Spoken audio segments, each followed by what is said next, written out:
Alright, shout outs to Black Dunya. If you ain't already subscribed, subscribe right hit now. That button because this is unedited, uncut, exclusive on Black Dunya. First time you're getting it, yeah? Just first me. And last. Kalam L, Titans TV. Oh.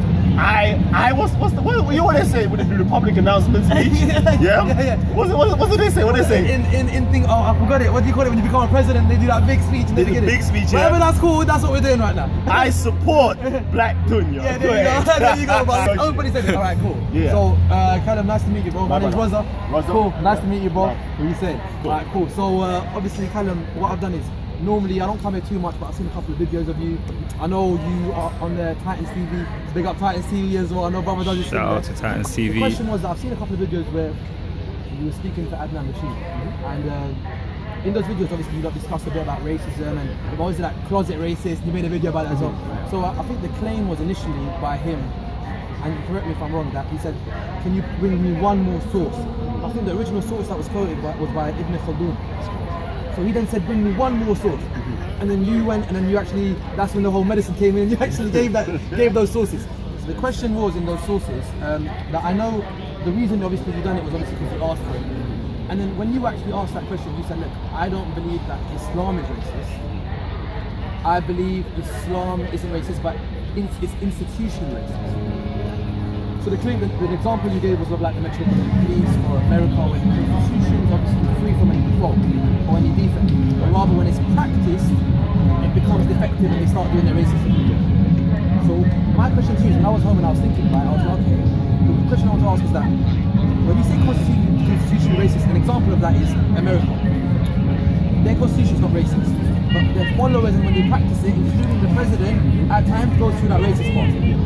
My question was that when you say Islam isn't racist by book, but rather by people's practice, my question was that in terms of the Prophet himself, or the early generations of Muslims, or the way the Prophet taught, or what Allah himself said, because do you believe that they encouraged it, or do you believe that it's something that grew on amongst the followers at a later time? So I've always said, and just to clarify that, when I say constitution, we talk about the constitution of Islam, the foundation is the Quran and the Sunnah. So they're the constitution. Obviously, what scholars, they generally get all that. They might get things wrong, they might add their own interpretation, but them two are the constitutions.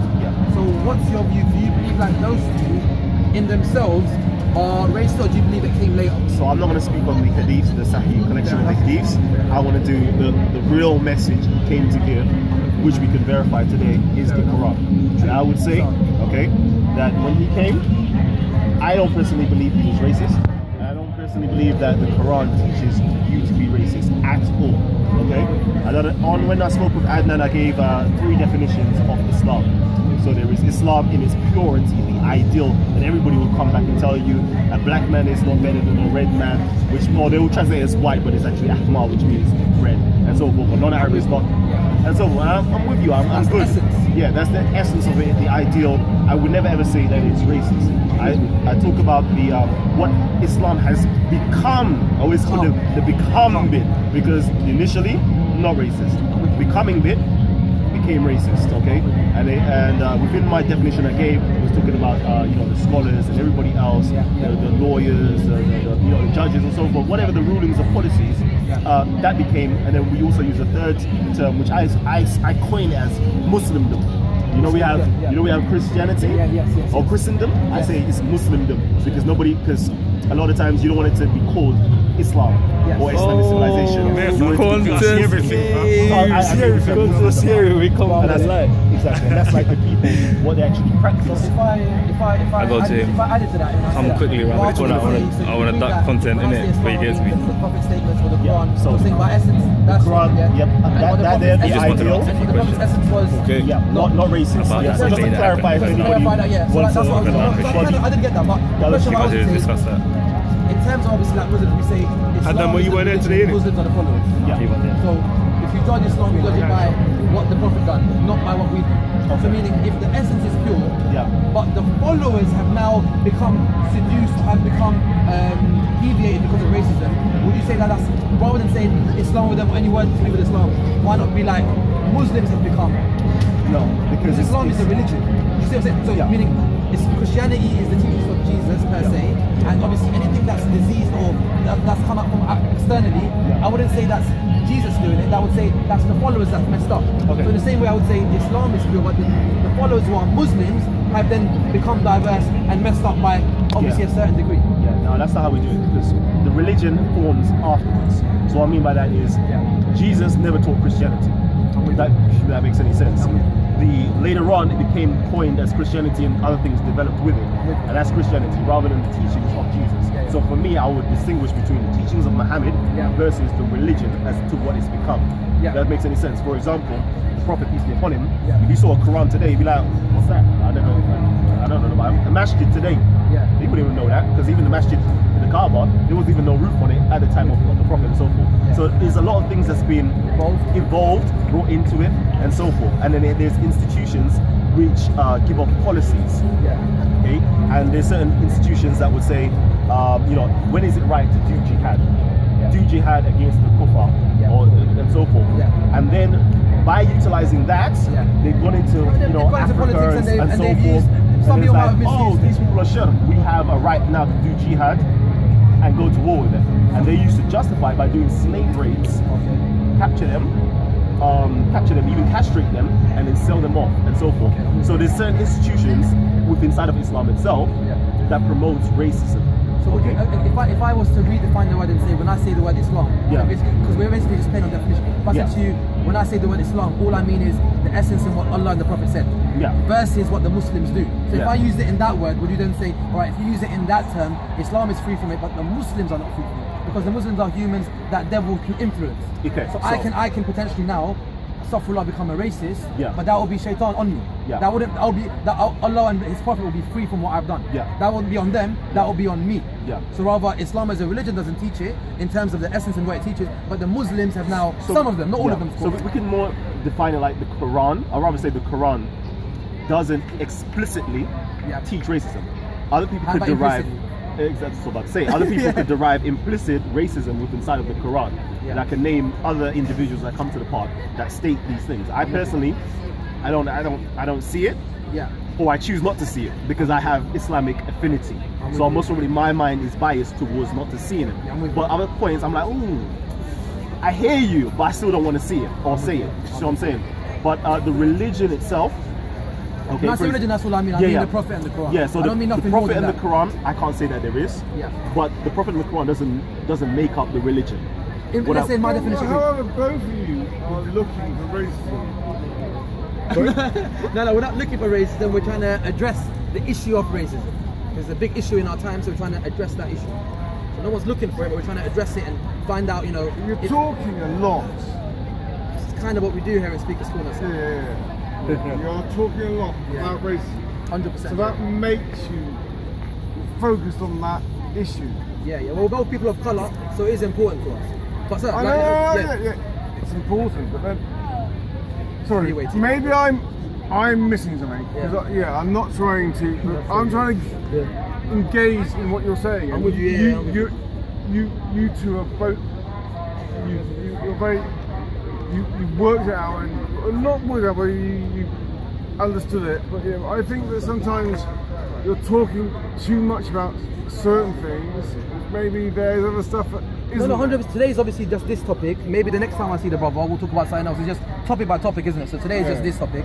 Next time we don't. It's not all we talk about. It's just today I've talked to him about this. Sorry. But then it's just today you've caught it. So you just watch the convo. Next time you see us, we'll hopefully be talking about something else. So don't worry. So no, it's cool, brother. No, it's cool, brother. Thank you for your feedback. Thank you for your input. Because it's gonna help other people who's watching it now on YouTube. To actually.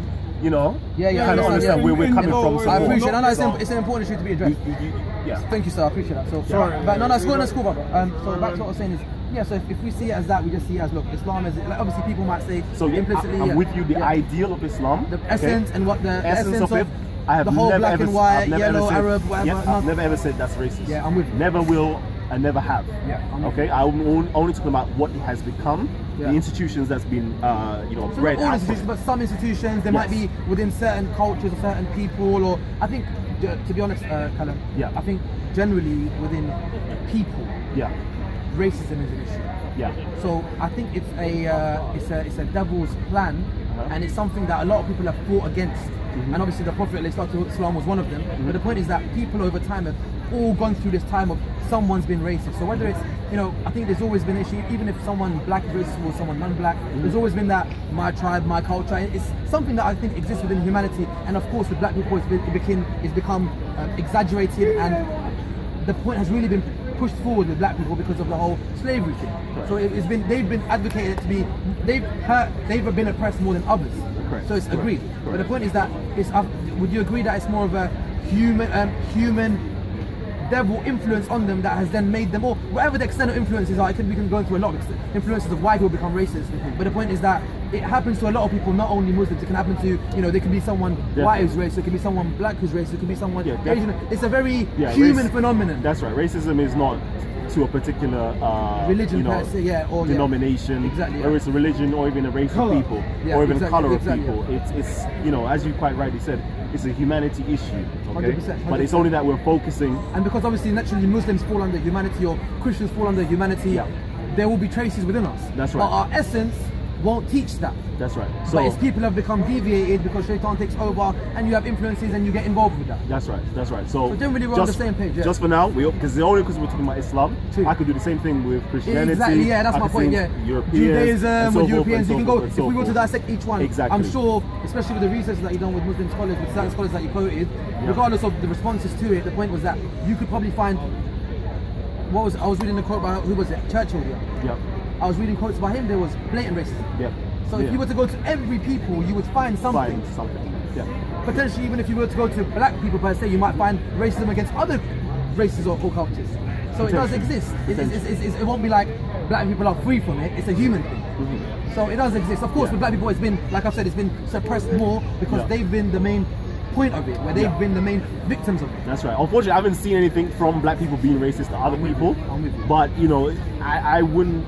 A lot of people would say that, you know, black people can't be racist. I just say that there is no historical evidence of them being racist that I have particularly found. But they could potentially be racist. They could potentially. Like an example could be a good movement. And you know, even though, like, you know, not to talk about like the Muslim movement in America, who Malcolm X was part of. Initially, obviously, he left it, but when they started off, they were quite, obviously they used Islam for their own agenda, but the point was that they were a black movement per se, and they were quite anti-white because of what they went through. That's right. So sometimes someone becomes racist, because I've gone through something, a bad experience, I have now become racist. I wouldn't call them racist. I wouldn't call them racist because they haven't discriminated another group of people with a prejudice to do them something, to do them harm. But you know, like claims of white man's the devil and etc. So with the claims of white man is the devil, you know, that kind of stuff. Again, I don't particularly say that the white man is the devil, but I understand what they're saying in the context of saying white people have done devilish acts to them. So then, boom, therefore, I'm calling you a devil, rather than, I don't know, I'm trying to suppress you because you're white and I'm calling you a devil. Yeah, because it's a response, isn't it? It's a response. Sometimes when you push someone in the corner, they're all going to say, so if you keep saying to me, oh, something racist, eventually I might drop one back. But it doesn't necessarily mean that we're both racist. It's just, you put me in the corner, so I put one back to you. I hear you. So sometimes that comes across, but it doesn't mean I'm racist. It's just, you put me in the corner, so I had to drop one back. I hear you. But at the same time, one shouldn't drop yourself to that level so to say a racist remark. So same man is the white man's the devil. They shouldn't drop themselves in. I don't know. I would say that they have their justifications to say it. No, because they've been through a lot. They have their justifications to say it. So I wouldn't even say that they're wrong for saying it. But if they just simply said the white man is the devil and we need to enslave him, then I'll say, no, that's too much. But based upon how they justify it, I can understand what they're saying. So in the same way, if you said something, if you kept saying something to me, and I said something back, would you be like, okay, would you not say similar? If you kept saying racist to me constantly, and then I dropped one back, I shouldn't drop to that. I agree, they're both wrong. They're both wrong. There's no doubt about that. But meaning, wouldn't you say that's similar to what happened there? No. You say it's different. No. That's different. So if I don't know where you're from. Originally, For example, if I'm saying that you're a P word, P word, and then you say I'm an N word, or if I'm saying, or if you're saying I'm an N word, and I say you are P word, both wrong. We're both wrong. 100%. We're both using racial slurs. But when they suppress the black people in America, and they've said white devil, is that not? No. Based upon their justification, no. Based upon the justification is that you were wrong to us, so we were saying back to you. No, based upon the justification is saying that they are shaitan or devils. For example, the Prophet used the term shaitan to describe certain people who were doing shaitan. The issue wasn't the word shaitan. The issue was what? You know, the white man. The white man is the. Yeah. So that kind of stuff. Yeah. For example, I know within inside of their teachings, they call other black people black devils. So it's not really a racist I'm with you. terminology. Because they've used just simply saying, yeah, these people doing devilish acts. They're going to take us into the wrong path. Exactly. So that's why. No, so obviously in terms of like, alhamdulillah, that's one of the main clarifications that I want to speak to you. The second clarification, if you want to talk about it, is just something that's, you know, because of what happened today. Yeah. It was in regards to the whole, obviously, motive that happened. I don't want to get too deep into what happened today, but just generally in terms of what I've picked up from all my video watching. I watch a lot of channels. I've come today. My question was that, in terms of dialogue, you see the way we're discussing. So, am I right in assuming that I don't know what word or what word I should use, but the group or the belief system that you belong to, what do you call that? So I don't know if I should call it Kemet. Is that derogatory or? Okay. So first of all, I'm free from belief systems. I personally choose not to believe. That's me personally. I'm with you. And I represent a lot of people, Muslims, Hebrews, all different types of people. I represent all of them personally. I'm with you. I've just made it my mission at present to represent the Kemetic community in a very fair light and explain to other people who don't know about Kemet about their information. So using the word Kemetic community is not... No, but I do, I do identify with Kemet. I personally do identify with you personally do? Okay, I personally do identify, but there's other things that I identify with, but for the purpose of talking, I am going to assume that position right now. I understand, cool. Yeah. So my question was that when we're talking about Kemet, like in terms of today, when there's discussions being held, I think, you know, we've got obviously some sort of aggression going on and there's issues kicking off. My point was that if we're having a conversation, Rob, if one side, if you've got one group or one person specifically that's constantly, let's just say, aggravating or while in dialogue swearing or saying derogatory terms rather than having a civilized discussion, would you, and then the other person then gets angry and kicks off and potentially tries to get physical or tries to get very aggressive, my question to you is, I would condemn the aggressive. And I would say, don't get aggressive, the speaker's corner, the brand's obviously trying to wind you up. Would we not condemn the person who's doing the aggression as well? Sorry, would we not condemn the person who's actually using the derogatory words and kind of pumping him up? Would we not say both things are wrong? Yeah, so both things... On the first stance? Yeah, so both things are wrong. You see what I'm saying to you? And we have to get the chronology of how things transpired. 100%. Obviously, I understand that. Without speaking on it, because I personally, I'm not going to put the footage off that latter part of what took place. I'm with you. Because I don't want to exacerbate that type of situation and to bring light onto negativity at Speaker's Corner. So I'm not gonna put that up, and I want to speak as vaguely as possible. With trying to understand it at the same time. Even if we just leave us example, I'm just talking about as a general situation. Me and you have a discussion, and now you start abusing me or abusing someone that's loved to me. So if God forbid I was to abuse someone that was loved to you, naturally it's going to make you upset. Because you're going to say, listen, it will make you upset. You can critique me. It will make you upset. Like I've seen the way you speak, you objectively critique when you have to. But then you have a discussion, and it's all good. Like if you said to me about racism, I'm not going to get emotional. I'm going to say, okay, these are the preferences. Let's go through them. Definitely. So if one person's not objectively critiquing, but rather using words that are derogatory and actually trying to make aggression happen, and the other person jumps on it, should we not condemn both sides? No, not here at Speaker's Corner. Speaker's Corner is like freedom of speech. We have to protect freedom of speech. If somebody's speaking, denigrating me, or whatever the case is, which has happened, like a lot of time, I'm with you. And the same individual that personally does the same thing to me, like week after week, week after week, devil, you're shaitan, you're a liar, you're this, you're that. I'm like, what's good, uncle? Hello, uncle. How you doing, uncle? That's me personally, because I don't take that stuff to heart. Because if I took that thing to heart, like I would act that way. But Speaker's Corner is like work. It's like work, like I get that. You don't, like somebody's talking, a customer's talking to you somehow, you don't just, no, I get that. Come on, I get that. You don't do that, you're like, okay, cool. And it's Speaker's Corner where you can be like, I don't like what you're saying.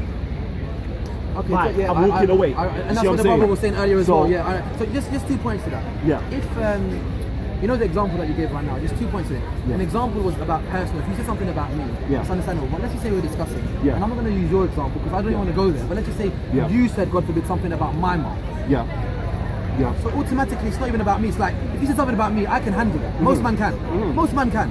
No one's that mad here that they're going to say, oh, you called me this. Everyone's going to say whatever. But if you start going on to families and parents, and especially if you know that someone holds a belief that that person that you're talking about is more loved than their parents, and it's part of belief to do that. Do you not think it's more cautious and more sensible to say, you know what, let's have a discussion and dialogue rather than go for that person and say he's this, he's that, and rather have something more fruitful. Yeah, because that's the key, isn't it? Exactly. So and just to add to the that, problem here is we tend not to have fruitful discussions or dialogues and debates. It's usually about egos rather than actually coming into a conversation humble. Like, let me just humble. I want to hear what you got to say. Like the way me and you are discussing. Exactly, and we can learn from each other, and we can respect each other. Exactly. But unfortunately, a lot of times, certain individuals, like regardless of who we are, I don't want to call out whether you're Muslim or this or Kemet or this. Sometimes, because we've been in this war type of mentality, we come with our ego, we come with our shields up, and we're trying to do certain things like that. And I don't particularly think it's the best way to have fruitful discussions. No. Equally, I would say, and you know, it seems like we're agreeing on that point. So the next point is that when someone says something like that, so you know, across the world, to say, I find it a bit, I'll be very honest with you, I find it a bit distraught that someone can use derogatory terms or swear or whatever, say something that's really offensive to someone's faith or background. And then kind of put it in the banner of free speech. I know we're at Speaker's Corner, I respect that. But the point is, you know, there's a whole debate about, you know, an example is Charlie Hebdo. A good example is Charlie Hebdo. That's exactly what a lot of people were saying, oh, it's freedom of speech. But do we really want to make freedom of speech something where it's freedom to insult? Because sometimes I feel freedom of speech is being used to say, like, oh, I can say whatever I want to you and then use freedom of speech. Is that really what we want? Because aren't we a bit bigger than that to say, okay, it's freedom of speech as long as there has to be some level of freedom of speech, no? Because can freedom of speech just mean because God forbid someone wants to be racist to you now. And so it says, oh, that's actually in this country, potentially that could be illegal. Yeah, that is illegal. Now, just because there's no legality around the Prophet Muhammad, just because there's no, because what we're doing is just because there's not legality, it's still very wrong and very bad. So if someone's saying something bad about someone's mum, potentially it could be abuse. Who knows how the police could take it? But the point is that freedom of speech doesn't have to be about, oh, I've said something and then we have to, rather I think we should be just and say, you know what, it's not about freedom of speech. No matter who says it, it's unacceptable. So whether it's a Muslim who says it, whether it's a Kemet who says it, whether it's a black, whether it's a white. It's freedom of right. You see what I'm saying? Free speech. Like, it's not about freedom of what you have to be right about what you're saying. It's something you've been taught, or whatever. You can't just say what you want. I mean, there should be a level of respect where you know, whether you're at work, whether you're there should be, and for someone to say we're in Hyde Park Corner, we're in Speaker's Corner, anything goes. I think we're getting a bit. I'm not saying anything goes. And I think a lot of the brothers today when I was discussing to you, I felt like a lot of people that even defended or whatever happened, they said they felt like they had a right to defend because it was one of those Charlie Hebdo ones where it's like, oh, it's wrong, but I'll defend your right to say it. But even though this is not one of those things, there was no objectively critiquing. It was very low-level slurs and swearing at each other, and someone saying, "Oh, it's freedom of speech." And especially when it comes down to someone's, you know, like, as you know in the Muslim tradition, the Prophet is more loved than your parents, and you know that by tradition. So meaning, if someone said something about my mom or father, I've got 2 minutes remaining. If someone said about my father or mother, I wouldn't want to say, oh, you know, freedom of speech. I would say, from both sides, I would say, listen, whoever said that now, please move away because you're taking a piss. Both of us should agree that that's just wrong. Or just, I think the whole community, rather than one community saying, no, I defend his right to say it. Because either way, that can, today's the Prophet, tomorrow it might be something that's loved to someone else. You see what I'm saying? It could just go, and it seems like whenever it's used for us, it's freedom of speech. And that's what the whole Charlie Hebdo, I keep bringing that up because that's exactly what they tried to do. I hear you. Unfortunately, things like this, if you aren't able to control yourself, because your prophet is being mentioned. No, not mentioned. This is what I'm talking about. I'm saying in that type of way. In a very nasty, derogatory way, Then you shouldn't be here at Speaker's Corner. That's number one. You shouldn't be here. Because, for example, every single week, the so-called Kemetics are being abused in that sense. Saying, oh, you lot are devil worshippers. Oh, you lot worship your ancestors and so forth.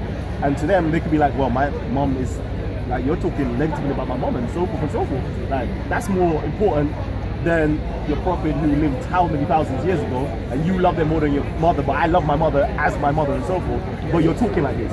But nobody's like fighting like that. Nobody's doing those things because we realize that we need to discipline ourselves, number one. That should be taking place in Speaker's Corner, number two. And number three, the issue today, really and truly. But I'm not even talking about today, President. I know, I'm generally. Generally. But today, I wouldn't even say that certain people that you may think is wrong, it was them actually saying, look, what if I did the same thing that you're doing right now? because the other person was actually saying slanderous things about somebody that they know and they love. You see what I'm saying? And then they mentioned that, because and then it's tit for tat, isn't it? Exactly, and that's when it came up. Because then when tit for tat, you lose the essence and you lose the fruitfulness. Exactly. So what I'm trying to say is, but we shouldn't, from both sides, it shouldn't be taking place full stop. Yeah, this is what I'm trying to say to you. Yeah, it shouldn't be taking place. I sometimes believe that a lot of the brothers that I spoke to today, and especially some brothers from the chemist side, I feel like they were saying, listen, we might not agree. Okay, I hear what you're saying. I hear what you're saying. Can you understand that's a fair point? I definitely understand that, and I think we need to also look at things into context to see whether one person is violating what speaker's corner should be. I think we should really analyze that. Are they actually doing that? Or are we just simply thinking that they're doing something to violence? I'll give you a quick example, If you said to me today, and it's like a theme today or whatever, if you ever spoke to me and said, the Prophet Islam, his marriages, or he married women who were younger, well, I wouldn't get emotional. I would discuss it with you and say, okay, that's your view. You'll be like, whether I disagree or agree, we can discuss that. But if you go into the name calling aspect, straight away it's like, and we all know, your message can come across a lot better with love. And speaking respectfully rather than going for that harsh approach. As soon as you come to a harsh approach, you've got the other guy on the toes. And if you want to get someone in your way, you speak with mercy rather than going on that vibe. I'm with you. I'm definitely with you. I think there's generally from both sides, if both sides are condemned, then it will be fruitful rather than... Because I feel like one side's condemning the fight for side, and they're saying, but he should be able to say it. Let me ask you a question. But what if somebody now says, I was straight away, that, your prophet, married a young girl, had sexual relationship with a young girl, therefore, he is a child molester, and gives him that label of child molester. Is that person wrong for coming to that, for doing that and coming to that conclusion and presenting that information? I would say in terms of the first part that you said, there's the first part to an extent is factual about the marriage. We can discuss the age or whatever, but the marriage was then done with someone that was younger than him. But in terms of the last conclusion of that word, you have to look at the word in terms of it being a very derogatory type of nasty type of word, isn't it? Is it wrong for that person to come to that conclusion and say it out loud? No, I think by using that word specifically, you straight away, as in the word child molester or it now brings up all of those. You straight away start because that word, because again, and I assume you do have to study history. To use that word and apply it to 8th century Arabia or apply it to old school times is again playing with semantics. It's what's it called? Anachronism. To apply it to today's standards and then say he's that according to now is again something that's a bit deceptive per se. But in terms of the actual word itself, it has a very negative connotation. It's very hurtful. See, because for me personally, although I do not technically, like please sisters, like look after yourself. Anyway, I would defend his right to say it regardless if I believe it or not. If he does that. Other things, if you are, doing it to really. But by saying that, do you not feel like what is the same person could say, you know what? I have an issue with Islam because Rasulullah married this woman who was at a younger age, and according to our standards now it's not acceptable. So why do you do that? There's a way of saying that as well. And wallah, he would get the same response. No, not the same response. He might actually get a refutation, or he might actually get a just answer. But if you've said that, you're not getting an answer. You're just saying, okay, so this guy doesn't really want to learn. He doesn't really want to discuss. He's come to. See, because the problem is now. Like if I give you an example, if I ask you about commit now, and it's I started off with, I've heard you man do this. You'll be like, hold on, bro. You don't know anything about us. You haven't asked me, but you said, I heard your man do. You're going to be like, your vibe is not a vibe of learning. Your vibe is a vibe of trying to cause issues. That's right. You see what I'm saying to you? And we will just leave it like that. But you might leave it like that because it's not gonna. It might affect you a little bit, but for certain man, I wouldn't. If a certain commit man took that offence, I would understand where he's coming from because I'll be like, obviously I'm violating. Why not speak to him with respect and say, so what's your view, bro? Tell me about your thing. All right, let's talk about it. Let's. Islamic tradition was known for al-munadhara, meaning what you call ilm al-debate, the knowledge of debate, where you would debate a person. You would have your students, and you would debate, and it was a very Islamic tradition. You see, for me, I would support his right to say what he said. Just the same way if, for example, I don't know, a Jewish guy says, oh, Jesus wasn't the Son of God, he was just simply a blasphemer. That may be something very high to a Christian's mind, say blasphemer. And I'd be like, okay, cool, what's your reason for saying that? Or somebody else might have another person, name me another like prophet, Moses for example. Like, oh, your prophet was a murderer and he committed genocide, and here's my reasons why I say such and such. I would defend that person's right to say those things. If someone said, this person in Kemet was practice incest, he slept with his sister, and so forth, I would defend your right for saying that. Even though I may not believe it or agree with it, so you're on that vibe of, I would defend your right for it. It sounds like you're on the vibe of the freedom of speech should extend to potentially freedom to insult. See, I don't think if it's slander, then slander is what's going to get proved after I say the claim. Then we can debate about it. So for example, Adam Rashid called me a racist. That was slander. That was slander. I think I'm going to respect you for calling me a racist. But now I'm going to ask you, what is your reasons for it? Provide your claim, provide your evidence. If you can't provide your evidence as to why you say I'm a racist, then you need to retract that statement. Just does that make sense? So for example, if somebody called me a pedophile, or even they was calling Chris last week a pedophile, I withheld my judgment. I was like, I think that's wrong, but hold on, let me just wait. What is your evidence for it? Oh, they're all joking around. You can't do that. So as long as you can provide your evidence, but you see I think it's fair. But you see a lot of these things are more personal. When you say about each other, people can take it on the chin. But you feel like, the minute I come speaker's corner, the first thing someone says is, your mum is this. I'll straight away say, listen, like even, do you see what I'm saying? It straight away kicks off the vibe so nasty, rather than just say, listen, this is, like there is, I think generally, there's the right, and the freedom of speech, generally from my view, is that it shouldn't be extended to freedom of insult. And by insult I mean something that everyone considers an insult. Not something where someone's saying, this happened, there was this war, someone was killed unjustly, I believe that your prophet killed people unjustly. That's different. But if someone's saying your prophet is a warmonger and he's a mess, like it's not a nice way of doing dialogue. It's not a nice way of doing dialogue. But I still don't think it's wrong. I think it's not a nice way, and we shouldn't conduct ourselves in that manner. But it's still not wrong. Okay, it's wrong when you don't provide any evidence, and then it's just simply slander. I say nope. 1 minute remaining. But you see that whole slander aspect. Just to wrap it up, the whole slander aspect is, again, it becomes subjective, where we will then debate it and find out is it true or not. But the whole claim per se in the beginning has already kicked it off with a bad vibe.